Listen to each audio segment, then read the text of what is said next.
Hi, Lauren Grace here, and welcome to the Afterlight. And I'm joined today by Megan Mary. She is a dream worker that specializes in the analysis of women's dreams to promote transformative personal growth and enlightenment. Founder of Women's Dream Analysis and the Women's Dream Enlightenment podcast, she is an intuitive, an introvert, a mystic, and a writer. After being diagnosed with 3 chronic illnesses, she experienced a spiritual awakening. Megan now works with women from all over the world, offering dream interpretation, transformative journeys, and enlightened guidance. She lives in Idaho with her rock star drummer husband and 2 cats. Megan is joining me to talk about the potential of tapping into the dream world. We're going to be talking about how to enhance your dreaming experience, how dreams can help us and not hinder us. And I also want to find out from Megan whether or not there are ways that we can I guess you could say improve our dreaming state of mind and as well as our dreaming recall. So Megan, thank you so much for being here. It's funny in your bio, it says rockstar drummer husband.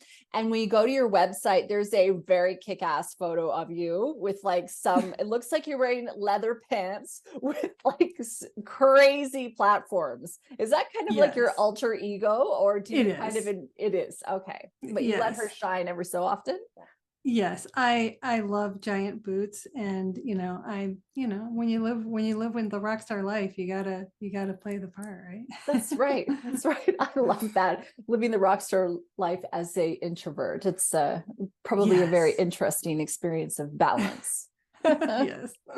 So I'm not sure if you're so familiar with the show. I'm sure you've heard some of the show before, but I always love to find out from people about how their spiritual journey began. I know for you, it sounds to me like it wasn't necessarily smooth, but you found your way there. So can you share your story a little bit? Absolutely. So going back to just when I was younger, I would say I like to include that part because it's not like this just happened recently. So when I was younger, of course, I really felt tied in to everything that you couldn't see. I was pretty much obsessed with Halloween because it was the only time of year that everybody acknowledged that there were spirits around, and it was okay for things to be spooky and mysterious, and other people sense that thinness of the veil, and I loved that feeling of that day, and I just wanted it to be year round.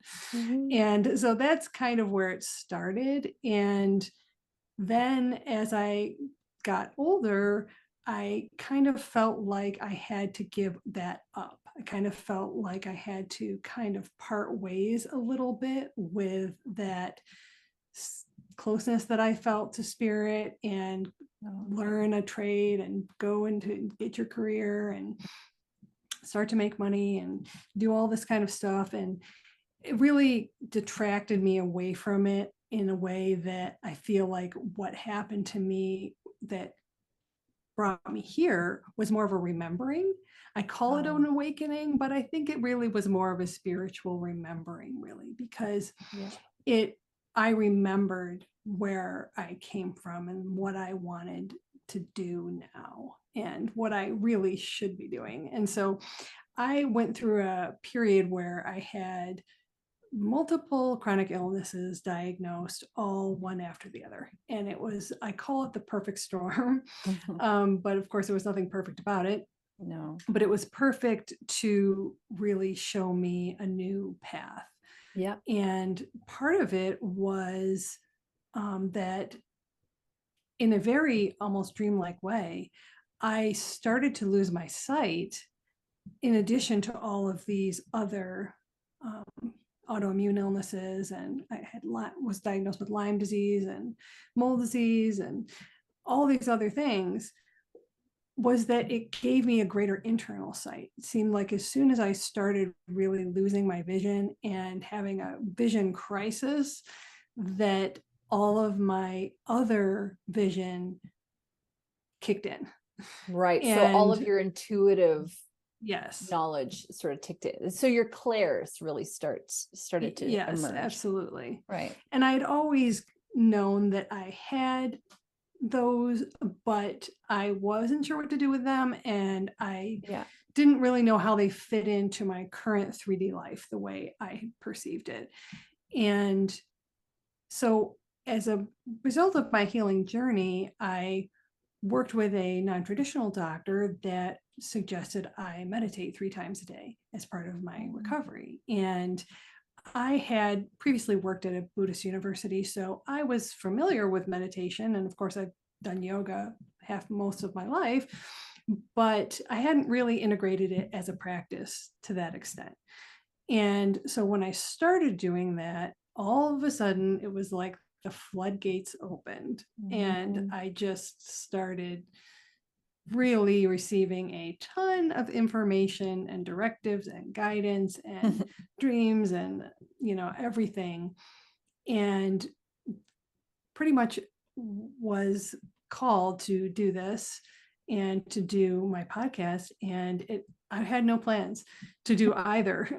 I was working my job, and I was writing a fiction novel, and that was really my passion at the time and what I felt like I really was here to do. And I believe I still am, and I will get that published, but not yet.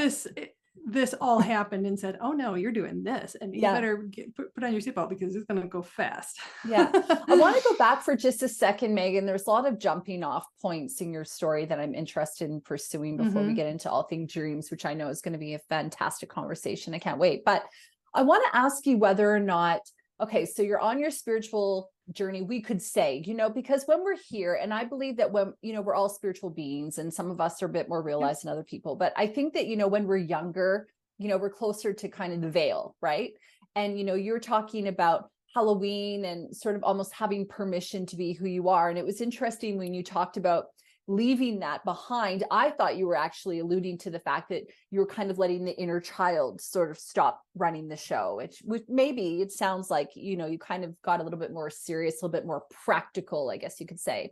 My question to you is whether or not there was anything that was sort of leading up to these illnesses that sort of happened, because in my experience, and I can't wait to hear about you, I know that sometimes when I'm not going with the flow, I am not very happy, right? I might be grumpy or something like that. Today, I'm out on the property. I'm trying to tie these hoses together. They're not working. And I'm noticing that I'm starting to get very irritated. So I ended up putting that to the side and changing my attitude and going and doing something else. That's just a small example of when we're not really in alignment, when something is not working the way it should, to kind of maybe pivot or do something new for a little while. So were you sort of ignoring the signs? Were you in a career that wasn't for you? Were there other things that were happening around you that you hadn't really acknowledged and you kind of needed to be kicked in the butt a little bit? Yes, there were so many things, I think. I part of it was that I had several other, I guess that you would say, mini alignment or mini awakenings along the way, probably about 5 or 6 years ago. I had a real time when I said, what do I really want to do? And I did a lot of work on purpose, and I really sort of changed a lot of directions and started really focusing on a specific area of advocacy where I got certified as a plant-based nutritionist, and I was really doing a lot of animal advocacy work, and I was really getting involved with all of that scene. And I felt like that was really where I was supposed to be, and it probably was at the time. But then I kind of got called away back to my book, because I've been working on this book probably for 10 years. I mean, I left it for probably 7 years. And so also along the way, my husband and I moved a number of times, and I feel like when you where you live affects your whole energy basis as well. So yes. We had been in Las Vegas for an incredibly long time, and as much as that was a lot of fun, I feel like it was spiritually distracting. That's a good one, to say the least. Yeah. And of course, I always did celebrate Halloween, and I still do. And I'm a huge Halloween advocate, I call myself. But it was, I couldn't figure out how to extend that into my whole life. And growing up very academically focused and very the other side of the brain, that's really not I'm a very creative person, but I also am a very driven and by the book person. And so that really kind of squashed a lot of maybe ideas about doing something like I'm doing now, because that's not what my initial training was in. That's not what all of my career is in. And so it was difficult to say, how can I leave that and come out of this? And I feel like that's so many women struggle when they discover that they really have this calling or they have this gift, and that they really want to transition away from whatever career they've dedicated most of their lives to, or whatever definition they had of themselves. And it's difficult, very, very difficult to do that, especially when you're trapped in your own hamster wheel of what you think it needs to look like and how it has to be. Yeah. And then what comes to mind is, of course, well, how practical is it? How are you going to make a living at it? How are you going to, it's all well and good for us to follow our dreams, but, how are you supposed to pay your bills? Exactly. So that's always difficult. But it's funny because you and I were talking before I hit record, and we were just talking about how, spirit will bring us the clients. People will find their way to us. That's just the way that it is, I think, when we're in alignment. And it's a big part of that. Is my girlfriend and I were talking this morning, and she was saying, it's that whole idea of being 3 steps away from gold. And sometimes what we do is we quit right before we're going to hit it, or there's those stories of those people who have those gold farms. That's probably not the right term, but, gold mines, and they sell them, and then somebody else buys it and goes in, and they were 3 feet away from gold. And how do you kind of navigate that for yourself? How did you make that transition? Did you find it difficult to share that with other people? I'm going to leave my career and I'm going to go and I'm going to teach women how to interpret their dreams, Yes. It's funny how it's easier to tell perfect strangers than it is to really try to explain it to people that already know you, because of course then you're worried about their conception of you and their judgments, which they may or may not even have, but you've got it all figured out in your head what everybody's going to say. Because that's your doubts. That's right. Fears. You're just projecting that onto other people. So how did you sort of overcome that? Or is that something that you're consistently doing?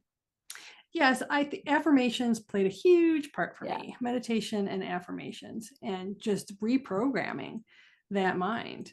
Reprogramming all the things that you're telling yourself, and all of the thinking instead of the feeling, the mental over the spirit, just all of that struggle. And it is a constant struggle. It really is. I think so. But by having a consistent practice of, in my case, journaling and the affirmations and the meditation, it really keeps you every day on that right frequency. And it's so easy. And default is the other. So I'm not even going to say falling back, because that's the default. It's just, how do you constantly shift it up, Right. And we should change struggle to journey. It's not a constant struggle. It's a constant journey, and a reevaluating and a new habit forming, like you said. And when it's the default, one of the things that I was thinking about today, Megan, was that how it's funny how sometimes we forget that it's sort of everyone's default. So we're all kind of in it together, and that's why I say that's why I say the word struggle, because I want people to understand. I want people to go, this is hard, and realize that they're not the only one struggling with it, or the only one that's, going through that. Okay. It seems easier for everyone else. Well, it does. That's right. And especially when there's people like you and me, and we've got our podcasts and we're out there and we're speaking about things. I mean, I don't want to sit there and drawn on about challenges that I'm having right now. I'll talk to you about the challenges I've had once I've overcome them and how I did it and you know, those sort of things. But you're right. Yeah. It is important that we all acknowledge that we're all on this journey together. Mhm. So, you know, you got diagnosed with these illnesses. You then went and you started doing your meditations, and you said that Mhm. that really started to open things up for you. So Mhm. tell me a little bit about that. You talked about how that Mhm. really ignited some of the dream stuff going on for you. It also helped them to heighten your intuition. Did you Yeah. find that you were connecting with your guides, with your higher self? Mhm. Were you able to heal and work through a lot of those grievances you were having? Yes, absolutely. And so just a lot of all of those things. Yeah. And journaling, of course, for me, because I am naturally a writer. So journaling for me is very healing. Yeah. It's kind of how I work through everything that I'm thinking. And have just constant ideas and constant thoughts. And being an introvert, and I'm actually the INFJT, which is the turbulent version of the INFJ. And so it's a constant turbulence of rumination and introspection. And so that can be, anybody who's an introvert knows how that can be. And so writing really helps with that. And that's why I work with journal prompts and dream journals in my practice, and Mhm. also meditations and frequency music. Even I really enjoy utilizing that, because I feel Yeah. like that helps us raise our frequency without us having to effort so much with it. Yeah, let's talk about journaling for a second. And I want to talk about it in terms of that. I want to talk about it in terms of habit forming and whether or not you have any tips and tricks around that as well. And I guess even whether or not you noticed when you started journaling. I mean, you're talking about being a writer. We know you've been working on a book for 10 years. So maybe it wasn't always a constant thing that you were doing. I want to bring up the journaling because I remember when I was a teenager, I used to journal a lot. And I remember, I think I wrote 9 journals in a space of short period of time, you know, teen angst and all that. I would have had a lot of content, I'm sure. And I remember thinking to myself, you know, this is something I need to get back into. And I started doing gratitude journaling for a while. I did it for a period of time. I've talked about on the show and how I found that was really important. And then I kind of got out of the habit and I haven't really gotten back into it again. And I guess where I'm going with this question is that I do personally believe that journaling is of the utmost importance. And I haven't made a priority for myself. So, do you have any tips for people like me who are wanting to, who understand the value of it, but I guess I haven't put it in practice enough to really make it part of my routine? What kind of benefits have you found from it? And what about someone at home who's thinking to themselves that, yeah, they would also like to start? How do you get started and keep yourself motivated? Hmm. Well, one thing that I like to do, I do this every single morning, is I meditate. And it doesn't have to be any set thing, but I really love certain apps that I listen to different meditations on. Mhm. And then I'll journal after that, or sometimes I'll pause it and journal right in the middle. Whatever it's bringing up for me, whatever ideas or ahas, or hey, I really like that, I don't want to forget that, synchronicities, Yes. inspirations. I'm really just kind of think of it as note taking, because I'm a huge note taker. Me too, And as so I'm writing 50 notes while we're talking. it's kind of like note taking Yeah. with your thoughts mixed in, right? Yeah. And so that's how I really do it on a daily basis, in addition to the dream journal, because that is, of course, that happens first. And it has to happen first because it has to happen within the first few minutes that you've woken up. If you don't record your dream within 5 minutes, you're going to forget over 50% of it, Yeah. even if you think you won't. And I do it to myself every single day. I go, oh, that's so easy. I'm going to remember that. I could lie here a little bit longer. Yeah. And then it's gone. Yeah. So you have to write it down, and or speak it. So, if you live alone, you can just pick up your phone and start talking into it if nobody cares. Mm. But I actually have been using Patricia Garfield's method. I'm perfecting it right now, Huh? but it's where you actually use the journal and you don't turn the light on. You don't even look at it. You do it in the dark, and you use your fingers to hold the path, hold the line on the journal. And so you kind of have a small enough book that your thumb is in one place and your pinky's in the other, and then you're writing as using that to kind of try to write a straight line, and then going down, and doing the next line, and then going down, doing the next line, and you're kind of writing in the dark. And at first it's going to look like a big mess, but the more you practice it, the more you can actually do that without disturbing your sleep, because when you turn the light on, it affects your melatonin. And so you really kind of want to try to capture it, especially if you're waking up in the middle of the night, without it messing up yours or someone else's sleep.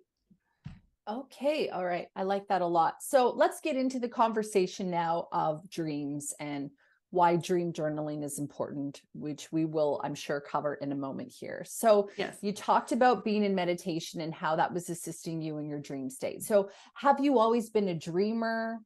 Have you Yes. had, yes. Okay. So have you always sort of understood that there was a significance within your dreams? Because not all dreams are significant, right? I mean, if you watch a movie when you go to bed and then you go to bed and then you dream about that movie, I mean, is there relevance for that? Or There is, and I use that example all the time. Share it with me. Yes, I use that example all the time, that people will say, "Oh, I dreamed about that because I watched that movie last night." Right. And so it's just because I watched that movie. But it's not, because you did a lot of things yesterday and you didn't dream about all those things. So what happened, it used the premise of the movie, but it combined them with all these other things from your subconscious. It's not a replay of the movie. And so it's just using that setting and a certain situation in that little teeny snippet to convey a message. So it actually is relevant. And that's part of the misconception, is that a lot of people think that the most mundane ones are not relevant. Oh, I was at the store and I was looking for bread and I couldn't find it, so I went to a different store, and it means nothing because I was shopping yesterday. But it does. It's talking about purpose. You're looking for your purpose in all the wrong places or something. Exactly. Yes, it's something like that. Yeah. Yes. Right. So how did it kick off for you? Did you have a dream and then you went, what does this mean? And start to do deep dives on yourself? Did you have a premonition? I mean, as I flail my pen about, how did that sort of begin? As a child, I had recurring nightmares. Okay. And so I think that was part of my wanting to know what it was about and why I was having that. And also I would fly all the time and have amazing flying dreams.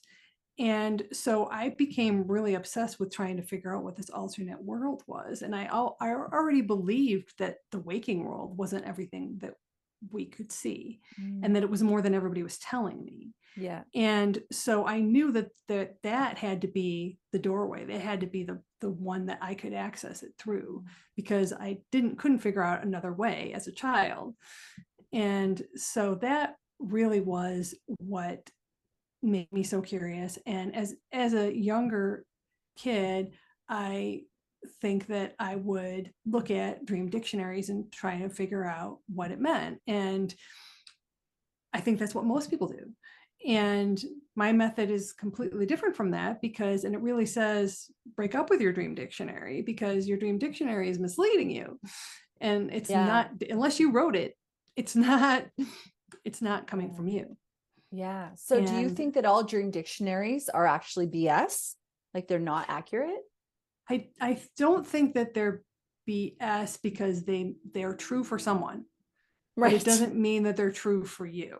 Right. Now, okay.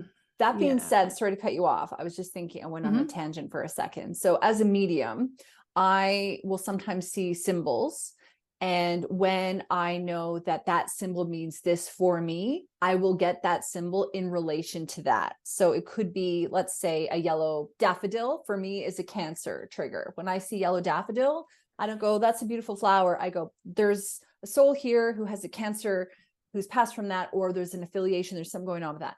So but that would mean that someone else could see a yellow daffodil and have a different meaning for it. But I've made that my meaning. So do you think that people could, for example, read a dream dictionary, go, okay, you have, I don't know, there's maybe something within it like drowning or something. Maybe you feel like you're being bogged under by all the people around you, or, you know, life situation or something. Could that all of a sudden become the meaning because you've read it and you've been given that impression and now it is that meaning for you? Is that possible? Yes, your dream life is influenced by your waking life perceptions. Okay. So and vice versa. So they do synergistically affect each other in positive or negative ways. Right. So if you read a dream journal that said that this was the meaning of something, let's say, I'm not coming up with a very good example. Let's say drowning. You're drowning, and that means you're struggling at work. Okay. And let's say you read that and that's not maybe true for you, but you believe that. So maybe now when you're having dreams in the future of drowning, that means that you're struggling at work because you've given it that meaning. Yes, because that is now your association. That's now your association, right? So dream dictionaries maybe could assist people in finding association, or would you say that it's better to look into your dreams, find the association for yourself without outside influence? Yes, I think it's better to utilize the method to ask the right questions of yourself that draw out your associations. So if you dream of or you visualize a yellow flower and then you look up flower in the dictionary and it says new life, and you say, and I ask you, okay, so you dreamed about a yellow flower, so what does a yellow flower make you think of? And you say Cancer. Well, then it doesn't mean new life. I mean, maybe it does. Maybe, okay. But this is a bad example, but I see where you're going with this. That's all right. So, I mean, the point is you have a negative association. So a lot of times people will say, oh, well, what does a dream about snakes mean? Or what's a dream about an owl mean? And a lot of times those are traditionally thought to be negative omens, bad symbols. But if your totem is an owl, if you had a pet snake, your life experience is going to be completely different. Maybe something happened when you were younger with one of those animals, and maybe it was a good thing or maybe it was a bad thing. And that is going to completely predict, like kind of just inform what that animal then is doing in your dream, what the message is of your dream. It's really decoding your dream language. And by that, it means pulling out your subconscious associations and emotional attachments and feelings and energetic attachments to all of those things. So I feel like the most accurate interpretation, to use that word, is drawn out of the dreamer. It's unique to the dreamer, and that makes everybody's different. So that's why I discourage the dictionaries, because I feel like then you're not listening to yourself.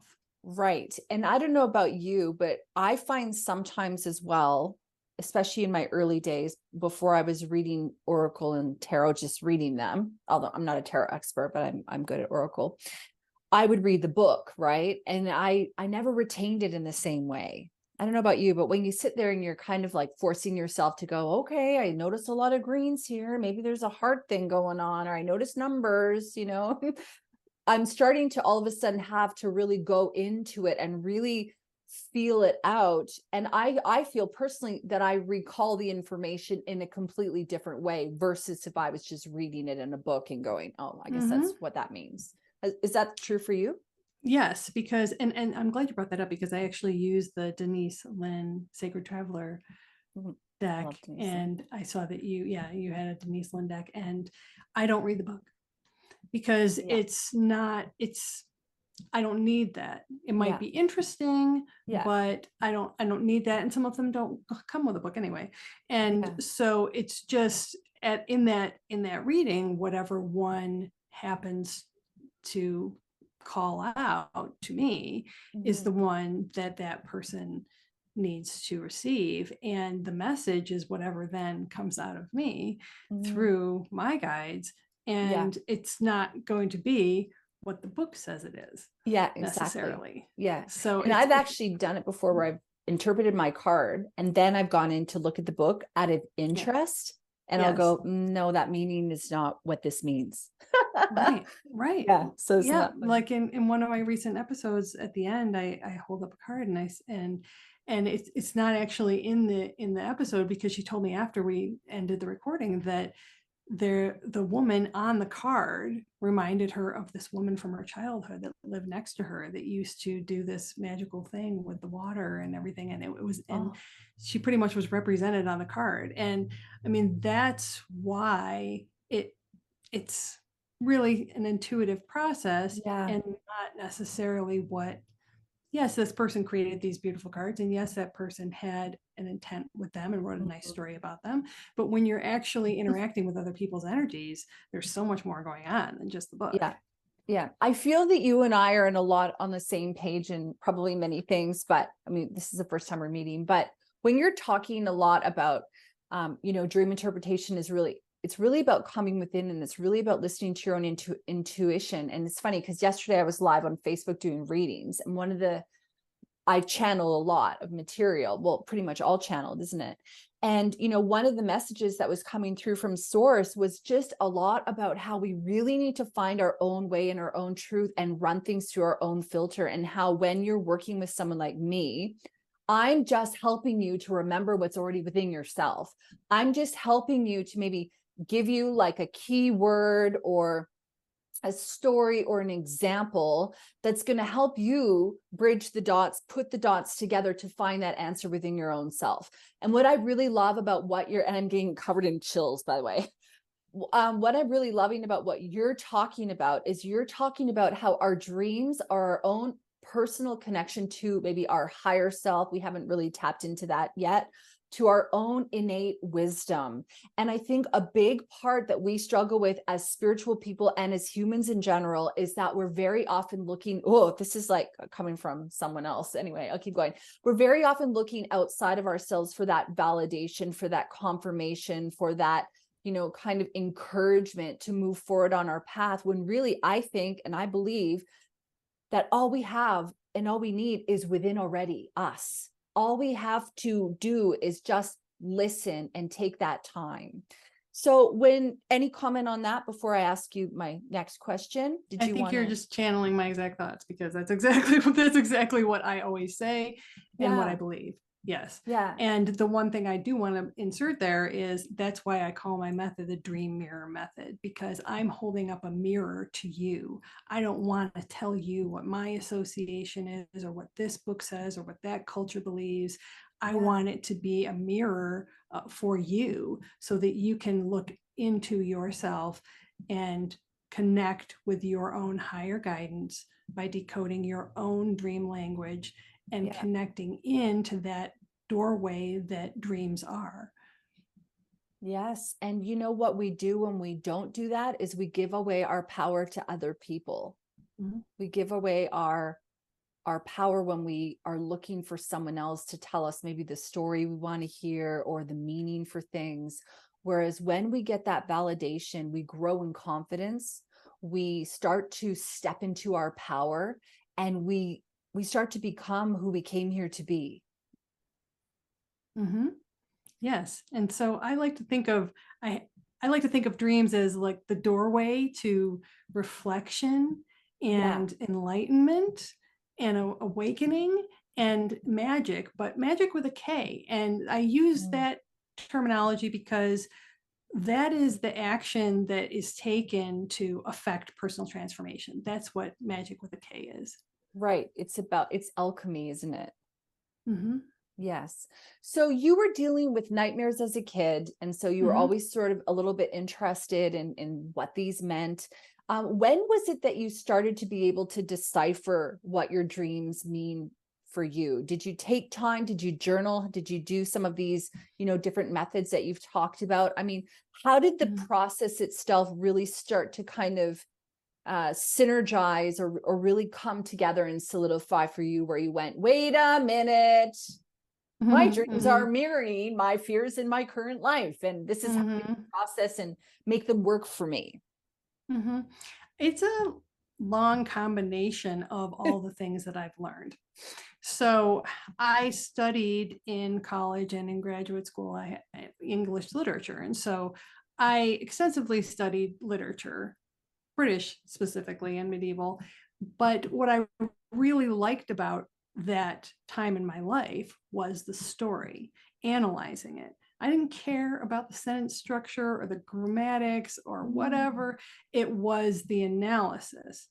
And that also combined with all the philosophy and the theory and the metaphysics and the different religions and the different psychology. I studied all of that and combined all that with what resonated with me. So, all the different ways that you could think about your existence, all the different theories about why we're here or where we came from or where we're going or how we interact with the world we're in. All of those influenced me to create my own take on that. And when I started applying my own take, I couldn't think about it any other way. It Yeah. just seemed like the most authentic and personalized and true aligned way to look at it. And Mm. that's how anyone that I share it with feels too. So it's really resonating with other people as well, and it's making me feel so much like, yes, this isn't Validation. something that I'm trying to convince you of, like you said, outside of yourself. It's something that's coming from you, so of course it's going to resonate with you. Yeah. And what is really interesting too, and I'm sure you'll find the humor in this when I phrase it to you this way or put it to you this way. You want to teach people a method that you learned yourself about how they can find their own method, basically. Of course, Right? yes, Yeah. because it's not something that's like you're going to need me for the rest of your life, right? It's Yeah. just a, hey, let me give you the keys. Yes. Here are the keys. Here are the tools. Okay. So let's talk a little bit about, so you have a dream or you have a nightmare. Do you find that the nightmares and the dreams are of equal importance, or because there's a fear-based happening within the nightmare scenario, do you think that that's kind of a little bit more, maybe there's more emphasis on you to really pay attention? Somebody asked me that question just last weekend, and I think that they are equally important. I think that the reason people remember nightmares more is because, as you said, they're so emotionally driven and they're really trying to get our attention, and they might be terrifying or disturbing or whatever, and so we remember them and we forget the mundane ones, partly because we think that they don't mean anything, and partly because Yeah. there might not be as much emotional content. But I think they're equally important because when you start to analyze them, and sometimes people will say, well, I brought you a dream, but I don't know if it's good enough. I don't know if it's what what I should bring you. And it's like, we have to get out of that perception that it Yeah. needs to be this, epic, right? Or that Yes. it, that, because it is important. And then I show them how what they thought maybe meant nothing or maybe wasn't worth sharing really was profound for them. Hmm. Do you believe that the characters and the scenarios within our dreams are personifications of ourselves, and they show up in terms of characters and scenarios, and they're reflective of, say, limiting beliefs we have, or things that we're working through, or yeah, things like that? Yes, in general, I do believe that theory most of the time, Yeah. aside from what I would call angelic visits or souls, because I've had actual dead people in my visitations. dreams. Yeah. Yeah. They're not Aside me. from that, I because I've had those as well. I think that it's the majority of the time it is Mhm. that person is representing an aspect of yourself. Mhm. And so their presence in the dream is an indicator of a part of yourself that is either being that way or needs to be that way. Oh, yeah. Okay. Can you share a story that may come to mind of maybe someone who brought you a dream and then how you were able to find some of the meaning in that? I just think that might be fascinating for our listener and for me to just kind of see this sort of put into practice. Mm-hmm. I'm trying to think of so one that is not published yet, but will be in October on my special October episodes. It'll be a little sneak Ooh, peek for a you. I'm just little going to tell part of it. Halloweeny. Yes, because it was a nightmare and it was a nightmare interpretation. And the interesting part about it was that when we sat down to record it, there was a huge thunderstorm, and I mean huge, and the power went out. And we had to stop right in the middle, and then the emergency people had to come fix the electrical box, and then we had to start again. And if that isn't a nightmare when you're recording a podcast. Yes. And there was just lightning in the sky. The whole sky was like purple lightning, huge hail. I mean, it was a thing. And her dream involved going into that there were all these people in the basement, and she followed a woman that she recognized into the basement and said, I'm going to go down there and see what's going on because something's going on. And when she followed that woman down there, she realized that she recognized the woman, and she said, oh, I'm so glad you're here. I feel better that you're here. Now, she does know this woman in real life. And so I asked her, what are 3 adjectives you would use to describe this woman? And she said what they were, and they were all very pleasant and comforting. This woman she liked. And in my estimation, the basement, much like backstage or behind the curtain or any of those types Mm. of things, represents your shadow, your darkness, your All right. subconscious, your other side, the part that what do you keep in the basement? It's either things you don't use or things you don't want anybody to see, or and where you store things. And so it was very interesting that she decided to follow her down and that she wanted to see what was going on. And Oh, then that's when so powerful. Just yeah, that, right? Because it's like, yeah, I'm ready to put the light on all this shit mm-hmm, that's in here. I love exactly. that. And then when Keep she going. did that and Yeah. she recognized the woman and she said, I'm so glad you're here. I feel better knowing that you're here. Oh, It's partly that aspect of herself that's, really saying, don't be afraid of this darkness yeah. because I'm here with you. And it was also partly her, it could be her guides, her higher self saying, it's okay to come down in the basement, That's so emotional. I feel so yeah, emotional while you're saying that. I know you yeah, said it was a nightmare. It doesn't yeah, sound like that to me, but it's moving. yeah. So that's just a little touch of how that can work. It's Right. even if that were a dream, even if that were all that she remembered and there was more before and after it, Yeah. that really is powerful, and you might not think it was. Yeah, it is powerful. I mean, even just when we say she had a dream that she had to go down into the basement, and when you were talking about the basement, you're right, behind the curtain, in the shadow, blah blah blah.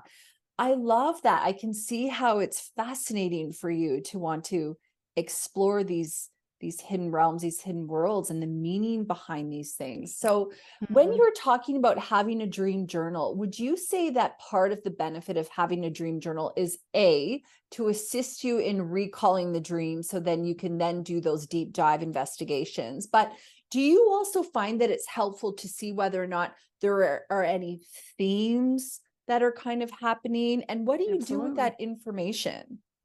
Yes, absolutely. So the 4 steps of my method are memory, mood, mirror, and metaphor. And so memory is the first step. And that's, you have to keep a dream journal to remember it. Yeah. And you have to write it down as soon as possible. Mood, of course, is the emotions. You have to write down the emotions. And so I encourage people to record their mood both before, during, and after the dream, because the way you felt when you went to sleep influences how the content of the dream. The way you wake up gives you an indication of the content of the dream. And then mirror is where, like I said, I hold up the mirror to you, but I also ask all about the people that were in it, the places, the settings, the situations, the actions. And then we go to metaphor, where I draw out through a series of questions how that is a metaphor for what's happening in your waking life. And I also like to use color theory and a number of other techniques, because the more detail you can get, the better. Yeah, I love color theory as well. I think it's so powerful, and it's not really probably widely spoken about. I think it's really important. So, what do you find people do with that information while they've got it? Yes. So, if we Yes. use this woman's example, because I think it's a great one, and I know you're teasing us a little bit, so our listener at home will Yes. have to go and listen to your episode to find out what happened really, what made this real scary, for example. Exactly. But let's just use the really short version that you talked about. So if she now knows that she is ready to face her shadow self, ready to bring to light the things that she's buried, how does she put that into practice in her own life? How is that going to help her? She's starting to look for themes in her life where she's going, I'm feeling an emotion. Normally I would stuff it down, but now I know my dream's telling me I need to cry, or I need to scream, or I need to speak what I'm saying so that it's not stuffed down deep down. Yes. And that's part of the reason that I do dream journeys, because then we can do a series of dream sessions where we can start to, like you said, see the patterns, see the recurring themes. And an example of that would be that if, say, she didn't, then, I feel like that's a really positive metaphor going on there, that she's already willing to do that subconsciously. But say that she then had another recurring dream where she kept going into the basement, and maybe something else happened, then or was afraid to go back in the basement. Say she had another dream and she was afraid to go back down there again. I think that when you start to see different themes, that can really tell you recurring dreams recur because you're not addressing something, in other words. And nightmares also there's something you don't want to see, and so on. But what I try to do as part of my journeys is really utilize all different types of modalities to help people then integrate what they've discovered in their sessions. So, and it really is the things that we've discussed. So sound healing, the musical frequencies, affirmations, and journal prompts and meditations, really tailored to whatever the content and the message was of your dream, and then what that indicated that you need to work on. And so then I provide and curate those modalities for them based on that specific content of that dream, so that then they can go and do the work themselves on whatever it's calling them to do. Yeah. So you go, okay, girl, here's your dream recipe. You want a little hit of Hertz music. You want a couple of these meditations sprinkled in with I love that metaphor, plant-based meal. Since I'm a home-based chef, yes, I love that. Are you a home-based chef? There you go. Yes, I love that. So that's so good. Yeah, I kept wanting to talk to you about recipes. I don't know why. I felt like Source was like, good talk topic. Yeah, that's hilarious. Get out it, stop it. It's taking us off the subject. I like that. The dream recipe. No, it's great. I'm going to use Feel that. free to take that. Feel free to take that. Credit me now and again. That'd be good. Yes. So how do you see dreams as opportunities? Because I would think that for me, let me just share a little bit. Sometimes when I have dreams, I guess if they're mundane or they're uncomfortable or they're nightmare, related or something, I think sometimes it's difficult to see the opportunity. But then I guess I'm like answering my own question, when you write it down in a way, it allows you to be a little bit more objective, isn't it? Even though you write down the mood you may be feeling, because it's a dream, you can kind of, oh, that's good. It's like you can separate from it, isn't it? And that's one of the cool things about dreams is you experience it, you write it down, and you can sometimes leave the emotion, but not always. Yes, absolutely. So as I'm nodding my head, yes. So Yeah. when you're writing it down, you're actually doing that writing, journaling, healing part as you're recording it Because you're because acknowledging it. Oh, yes. And also, that's the other reason that I encourage dream sharing and voicing the dream, because when you voice the dream, sometimes you say it out loud and then you go, oh, and that happens with wordplay a lot. So there'll be something that comes up in the dream and it'll be like a fictional person's name or something you saw written down, and you'll say, it said this, and you say it out loud and then you go, oh, that's pretty clever. And yeah. it'll come up with things that it'll use wordplay like homophones and homographs and all these kind of weird things that to get the message across and in a cryptic way. Yeah. So do you think that, dreaming is a big part about where our guides, because with you and me, like we do this work on the regular basis. So for us and for other people who are on the spiritual path, who are maybe aware of how their guides connect to them, like, I mean, I'm talking to you, but I'm getting fed information the whole time, right? And I can hear it and I can discern that it's coming from spirit because it flows in a different way. But would you say that in general, people who are maybe still spiritual, but they're not always attuned to the information, so they may not be, I mean, that being said, I'm still saying that I need my dreams to sometimes assist me. I'm not sitting here thinking I have the whole thing figured out or anything like that. But I think that in our waking, we probably can receive information and discern it and hear it differently than someone who's still learning to do that. And that's why the dream stuff is so key, isn't it? Yes, it's difficult for me to imagine what it would be like to not be intuitive about it, but Yeah. yeah, if that's what you mean. Yeah, And that is what I so mean. I think that's where the method helps you tap into your own intuition, because we Yeah. are all intuitive. We just don't pay attention. Yeah. And so it's Yeah. really figuring out how to listen. I call it listen to those whispers, because they're tiny little things like the little synchronicities that we see during the day. And we go, well, isn't that funny Yeah. yesterday I was on a podcast and my cat's name is Merlin. And she said, my dog's name is Merlin. And I'm like, well, isn't that funny? But there's more, and it just keeps Yeah. piling on the more Yeah. you start going, oh, and isn't that funny? And Yeah. that's when we say it's funny, it's a synchronicity. Yeah. And We actually, when don't you're know how to explain speaking, it. I love how you're talking about, you're kind of making me feel like what you're doing actually in the work that you do is you're empowering people to question things in their waking life as well. We were talking about how maybe people are triggering things within us, when we see people on the outside of us and they trigger things within us. I can't remember if you and I said that before I hit record actually, but when it's kind of like getting us to sort of look at our life on the regular basis, as opposed to just waiting for our dreams to help us. So it's almost as though Mhm. dreaming and then the dream interpretation is actually allowing us to be more present in the here and now, in which we can react, we can notice our own behaviors, and we can start to bring to light things that maybe we would be stuffing down, like our woman that we were talking about earlier. Yes, and it actually part of lucid dreaming is one of the techniques for lucid dreaming is reality checks, where you're Yeah. constantly saying, Hands or yeah, looking at your hands or looking at things and saying, am I dreaming right now? And the oh more you do that, the more it will happen in your dream state. And then you can realize that you're dreaming. And when you're constantly checking your reality, you start to see all the metaphors that are going on in your waking life. You're out there pulling the weeds, or you're dealing with the hoses and you're thinking, yeah. isn't this a metaphor for something?